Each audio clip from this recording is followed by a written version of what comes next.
but I'm excited to play them on Friday. I do want to ask at the outset one question. I'll make it open-ended. You can answer however you want, mate. Which is, when Monty made that tweet, which was a good Twitter dunk, is it actually accurate, or was he just making like a funny connection? Like, if you would have been at 100 Thieves, could you have made the same lineup you have now in FlyQuest for 100 Thieves? What does the word "could" mean in that sentence? Like, it could Would mean you have a lot of things. afforded it? Would the players have joined? No, we didn't have the budget for it. Okay, it was just a good tweet then. Fair enough. Yeah. Ultimately, it's like, obviously the level of talent we brought to FlyQuest this year is unique. Like, the level of player that we're able to attract. Prince, a top 580 in the world, top 2 inarguably in summer, regular season at least, in LCK, and Vikla, like a rising mid laner. Like, I had multiple off seasons. I knew how hard it was to draw even aspiring Korean mid laners, let alone top prospects. So I think Nick did a wonderful, wonderful job. I don't inflate my impact on this offseason at all. But by the way, guys, to provide context, Nick is Nick Fan, who's Swagasaurus, who's the GM of FlyQuest, just so you guys are aware. He's been the GM for a long time. He's the guy who did a lot with a little money in terms of getting budget rosters into finals and stuff like that. So he's actually been one of the better GMs. Did you rate him? Even signed Flame, so we know he's got brilliant taste. Sure. So you'd be happy with that. Did you rate him, because obviously you were GM to GM, like battling, right? How did you rate him while you were at 100 Thieves? He was someone who in the space was always competent and was always looking to try and find an advantage, even with little resources. And I think for those people, you just wait for the moment where the scenario changes. Like, I think it's awesome that he has had an off season where he was actually supported financially in a way that could never happen under previous ownership here at FlyQuest. And I think he ran with it. And the initial list of names that we were looking at was the sort of list I look at, and I'm like, okay, from my experience, this is not the sort of like talent we can draw to a new project or a project that's kind of renewing their identity. And he did it all in one off season. So hats off to him, and we're kind of sipping champagne at the success right now. So what was by the way, I'll also give him one piece of credit as well that I think is underrated. Apparently he is a smart man, because he knew to sign Impact. Every other one just lets him go. I'm going to do a whole video on that one day, and I'll never understand why all these orgs let that player go, man. I think he's just like the centerpiece of like all the LCS championships. Is ridiculous. Well, I think I heard Impact wanted to leave EG. Spoiler, Monty, spoiler. I don't know if you've been following my content recently. Everyone wanted to leave EG. Everyone. So that might be an extended. He's not a very popular org among people within the industry. Check out my YouTube channel if you want to see some amazing stuff.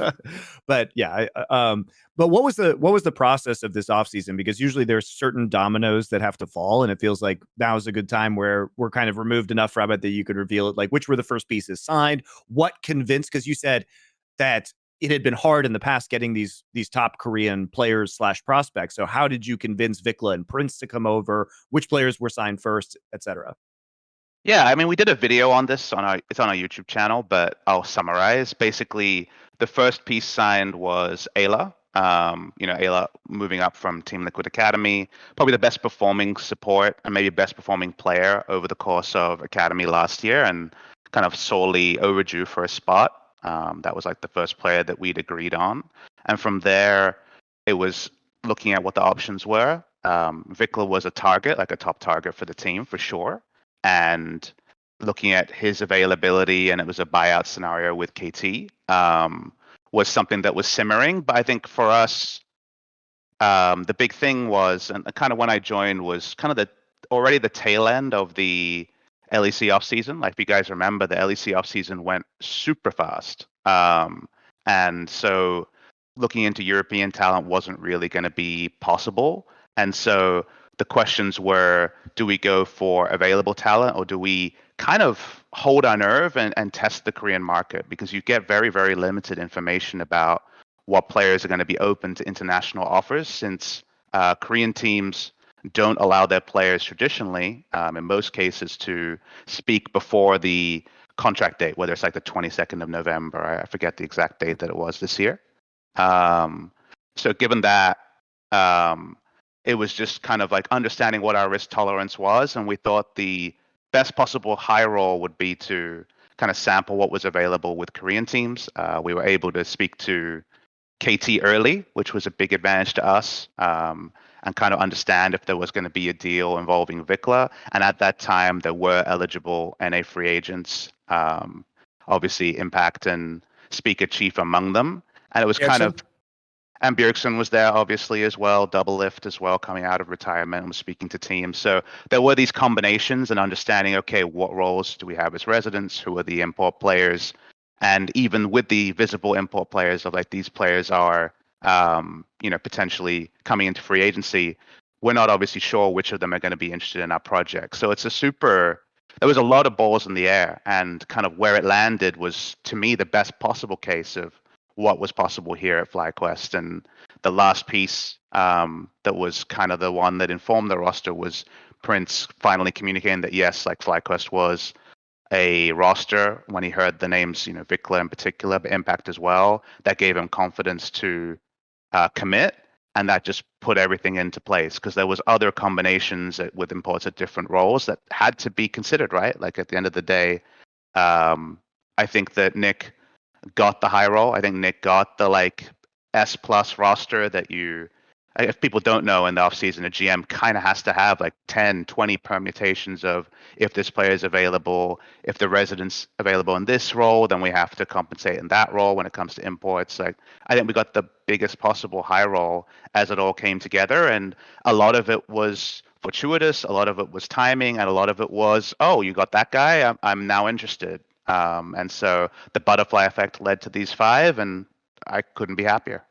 It's also really interesting because you haven't even had the full roster yet, because Ayla hasn't been there, and you've had Winsome, who's been performing really well. So it feels like you even have redundancy within this roster, because if anything, Ayla would be the most unknown player, and Winsome is coming in and performing already with Prince at a high level, and he speaks Korean. So you in a way have a safeguard. Even if Ayla performs poorly for whatever reason, you have a tested quantity now in Winsome that is clearly capable of. I mean, it appears capable of winning the LCS. You completely dumpstered Cloud9 this last week, and they were your biggest rival, it would appear, in the early days. Like, FlyQuest is a team that seems head and shoulders at the moment above the rest of this league. I think on stage that has been the reality. I think the quality on stage is a big elevation over what we do in scrims. I think some people think light of us because there's a lot we need to test. There's a lot that needs to be stress tests. There's a lot of language stuff that we're kind of learning scrim on scrim. So I think the step up from scrim to stage, you don't know that before you actually play your first stage games, and we're obviously only 4 games into stage. But seeing the stage performance of players like Impact and Prince, compared to kind of just trying to make sense of scrims, and everybody knows that scrims are solving for many different things. It's not about who wins; it's about whether you're progressing on the goals that you set for that week.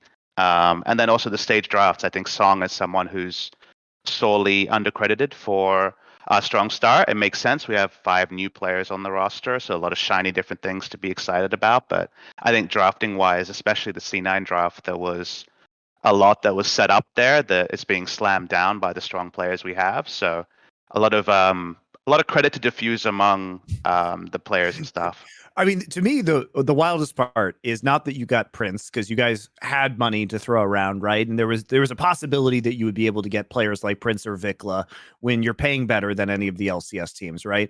But the real he wasn't on a top team in terms of the orgs, so I doubt he was getting like insane money in Korea, obviously. Yeah, I mean, I'm sure he had good offers in other regions, in China and stuff, to be sure. But it depends on what if you want to live in China or not, which is a big one, and what your goals are. But especially, I mean, I think we can think of at the end of last year when these players were signing, when all of the COVID lockdowns were still happening, maybe China was not an attractive destination for a lot of these professional players. Obviously, that's changed pretty significantly right now, but you have to take quality of living into effect, right? But to me, the craziest part is you guys got the world champion coach at the end, seemingly arbitrarily. Like, how did that particular part come together? Because the fact that this guy was available is just so fucking wild to me. And I think that was wild to us too. Ultimately, changing coaching staff wasn't a priority coming into the offseason, especially when there was no guarantee that we'd be going down like a majority Korean-speaking roster. As that became apparent, it's like, okay, we need to get a Korean voice on the team, ideally someone who's bilingual and who can carry some of the cultural elements of, especially these Korean players who've never played in the West before.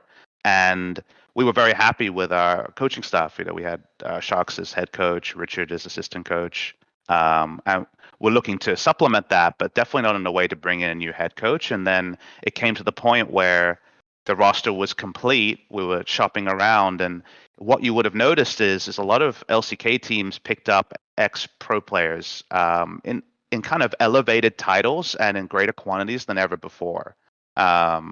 If you remember last year when Score was announced as the new Gen G coach, that was something that was actually caused a minor uproar in the scene, just because Korean fans were like, "Oh, he's never head coached and a he's team been before. In the military he's for never 2 even years. been a coach. He's been in the military recently. He's been playing solo queue and aspiring towards seeing if he can be a player again.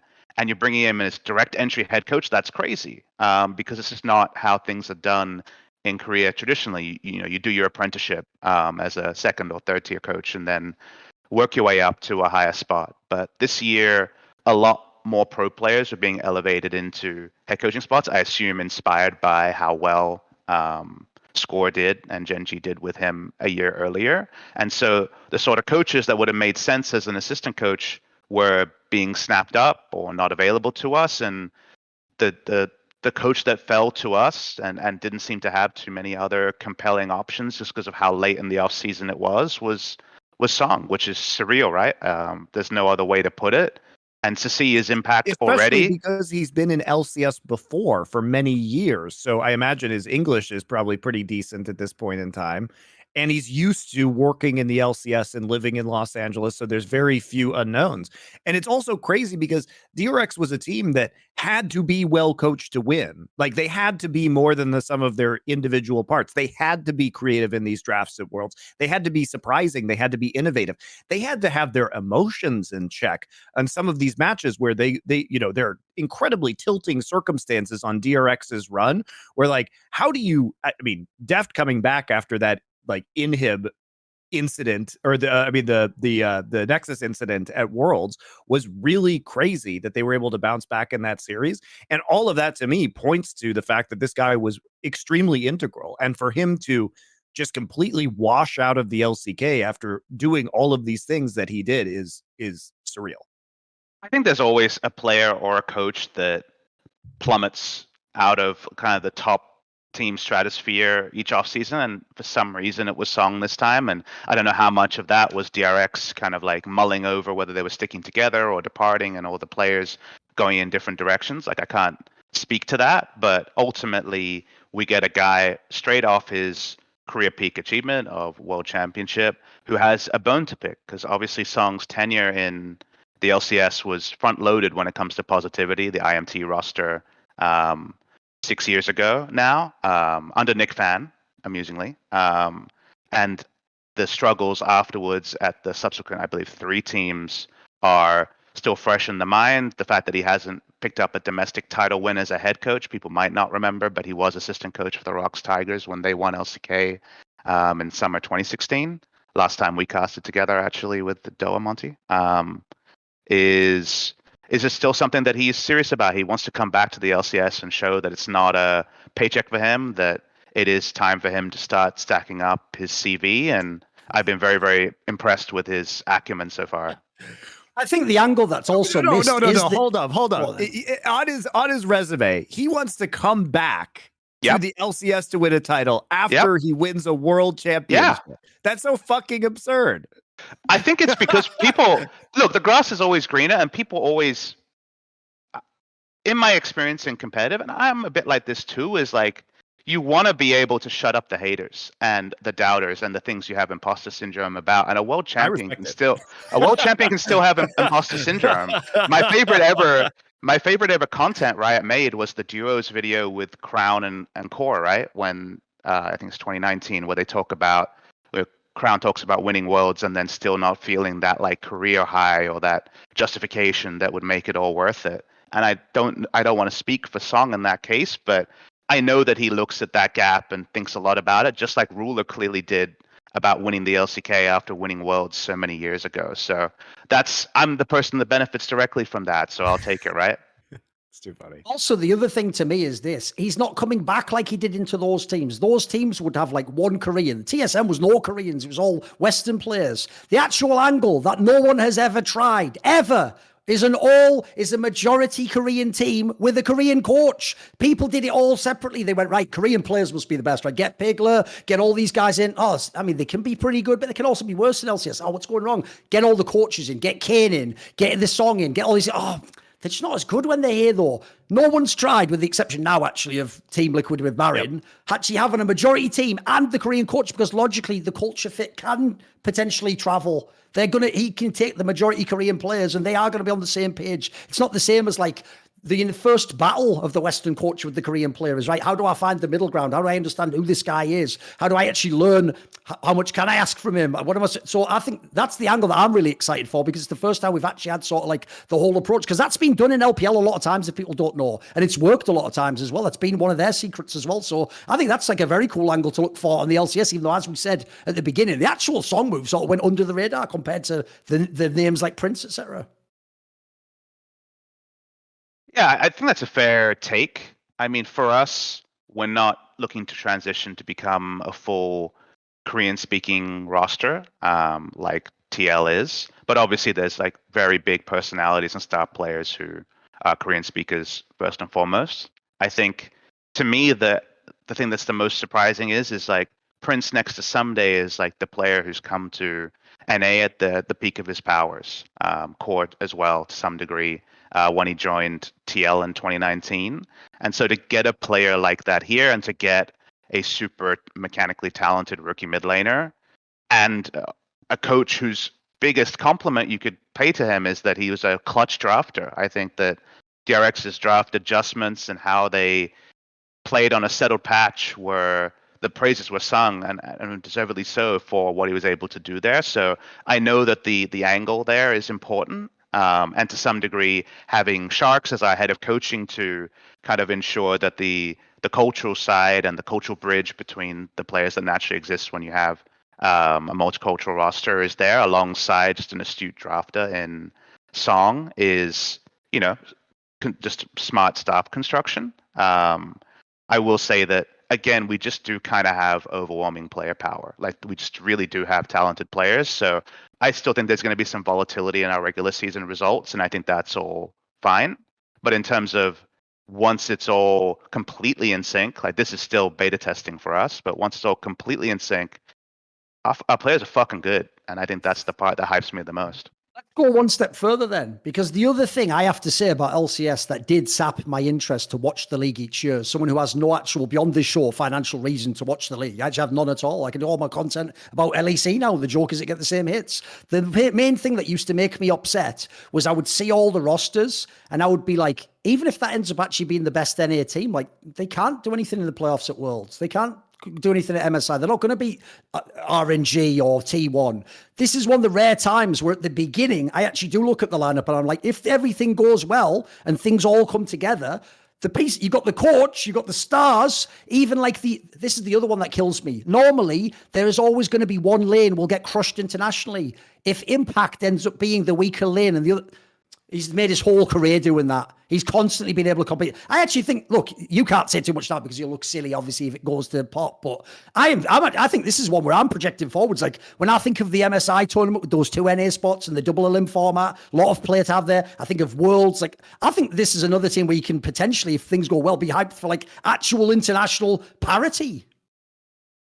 That you have to construct rosters to do well in your region, but the qualities that do that will do well internationally. And I know that that's something that's been debated in the past, and there's players who haven't been able to live up to that potential, but I do feel like we have players who are not going to be humbled on the world stage in our construction. I think that has to make you wonder, has to make you excited, has to make you cast forward to those 2 spots to go to MSI with a strong format and potential double elimination and see what it's all about. And yeah, currently right now, there's no red flags to suggest that we're going to have any issues boot camping or getting better if we get to an event like that. I just don't want to, trip over my shoelaces and cast forward too much, because we're still in an extension of the honeymoon phase. It's still very relatively early in the dynamic of the group and in the dynamic of the regular season. This is not the LEC. We're not 2/3 of the way through the round robin phase, or I guess single round robin in LEC. So there's going to be challenges around the corner. And I'm excited to see how these guys will face up to them, because if we get to those opportunities, when we get to the best of fives, that's when we're going to see the true quality and character of this team. See more cool, funny, interesting clips based on topics from my content? Well, subscribe to this channel then, or, be a pleb and don't.